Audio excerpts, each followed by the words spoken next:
Namaku Ega. Ini adalah ceritaku sekitar 1 tahun yang lalu. Kejadian yang lumayan cukup membuatku menjadi seorang penakut jika kembali mengingatnya. Aku tinggal di daerah Tanjung Sari, Sumedang. Dan aku membuka sebuah warung makan dan juga kopi tepatnya di pinggir jalan raya. Warung makanku ini tidak terlalu besar. Tapi ya, syukurlah dari hasil warung ini, aku masih bisa membiayai orang tuaku. Warung makanku ini cukup strategis, karena banyak kendaraan yang berlalu lalang. Biasanya, supir-supir jika siang sampai sore sering mampir untuk beristirahat. Namun, jika sudah masuk malam hari, ya mulai sepi. Hanya terlihat beberapa kendaraan saja yang melewati depan warungku ini.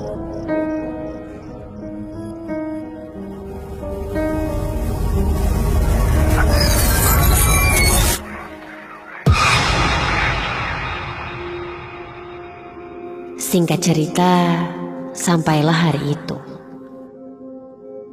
Ketika aku mulai merasa ada keanehan di area warungku ini.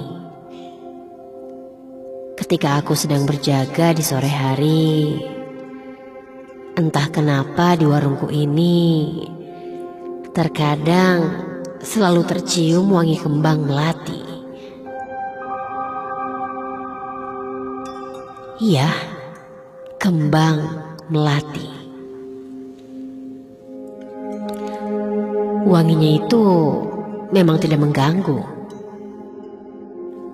Namun, anehnya hanya aku saja yang mencium dan merasakannya. Ketika aku coba bertanya pada orang lain, bahkan kakakku sekalipun, ia bilang tidak merasakan hal yang kumaksud. Tak mau ambil pusing, aku pun tidak terlalu memperdulikannya. Ya, mungkin saja itu wangi dari tempat lain yang terbawa ke warungku.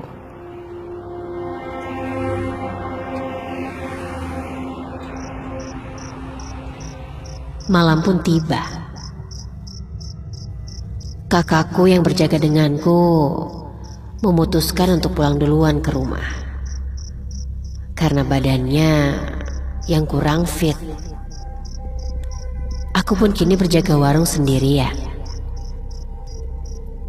Sudah kuniatkan dari awal kalau aku akan membuka warung sampai jam 10 malam saja, karena kulihat cuaca pun rasanya kurang bersahabat. Hujan gerimis mulai turun.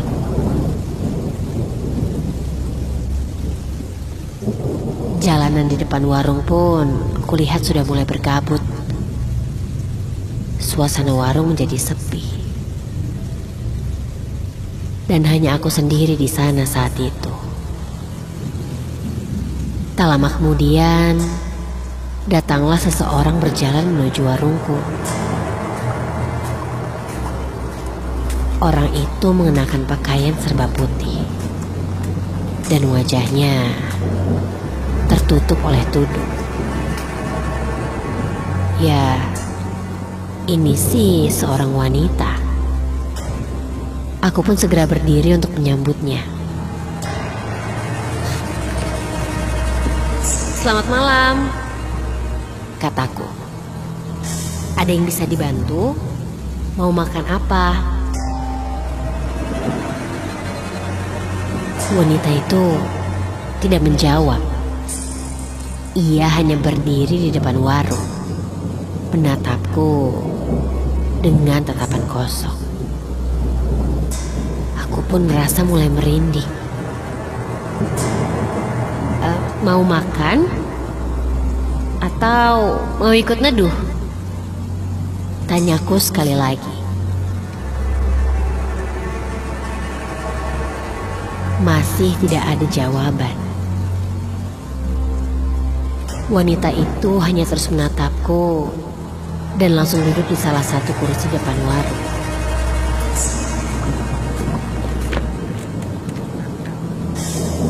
Sebenarnya, aku mulai berasa takut. Aku ingin mengusir wanita itu, tapi aku tak berani.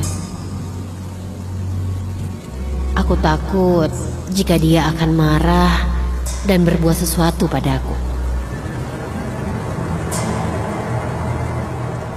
Akhirnya, aku pun memutuskan untuk melayaninya saja, tanpa basa-basi. Aku segera menyiapkan makanan. Setelah makanan datang, kulihat ia langsung memakan makanannya dengan cepat.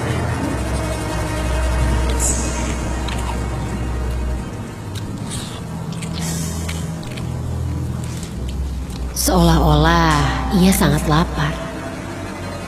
Sampai wanita itu pun berdiri. Ia menatapku lagi dengan tatapan yang kosong dan berjalan ke arah kamar mandi yang berada di belakang warung.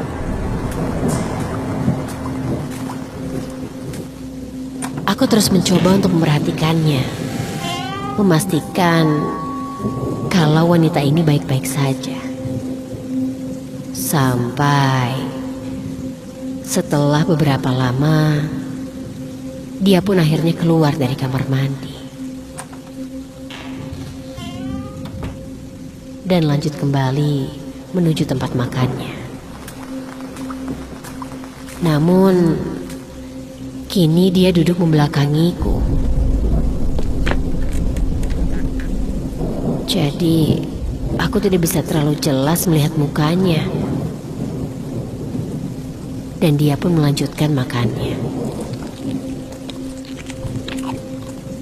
Karena sudah hampir jam 10 malam dan warung pun akan aku tutup, aku langsung menghampiri wanita itu untuk memberitahunya.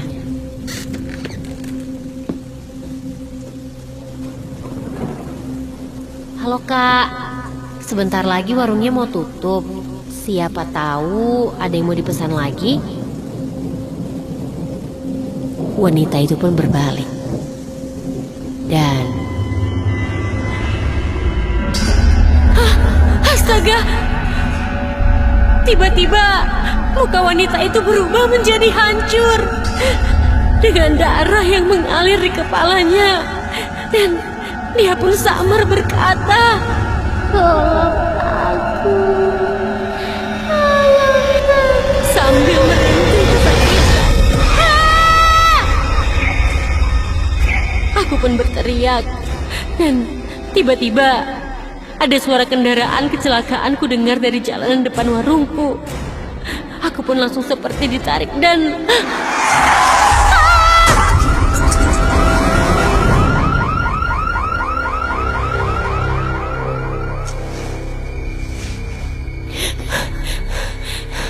ketika aku membuka mata, kulihat sosok wanita tadi sudah tidak ada. Dan ketika aku melihat ke depan, ternyata ada kecelakaan di depan warungku ini. Seketika, kondisi jalanan pun menjadi ramai. Aku pun berlari menghampiri kejadian kecelakaan itu. Dan betapa kagetnya aku ketika kulihat korban kecelakaan itu adalah seorang wanita. Wanita yang tadi sedang makan di warungku. Dan dia menghembuskan nafas terakhirnya persis tepat di hadapanku. Hah? Kenapa bisa? Jelas-jelas tadi dia sedang duduk dan makan di warungku. Aku benar-benar tak habis pikir. Badanku lemas melihat semua itu. Jantungku berdegup sangat kencang. Aku pun segera menutup warungku dan pulang ke rumah. Aku tidak bisa tidur semalaman karena memikirkan kejadian yang baru saja terjadi. Keesokan harinya, aku menceritakan kejadian itu kepada kakakku. Dia pun tak percaya. Dia mengatakan bahwa mungkin aku hanya berhalusinasi. Namun, aku yakin bahwa apa yang aku alami itu benar-benar nyata. Aku masih bisa mengingat dengan jelas tatapan kosong orang itu. Sejak saat itu, aku tidak pernah lagi melihat orang itu. Namun, aku masih sering memikirkannya. Aku tidak tahu apa yang terjadi sebenarnya padanya.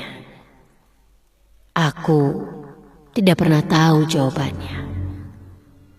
Namun, satu hal yang pasti, kejadian itu akan selalu menjadi pengalaman yang paling menyeramkan dalam hidupku. Dan yang pasti, aku hanya bisa mendoakannya.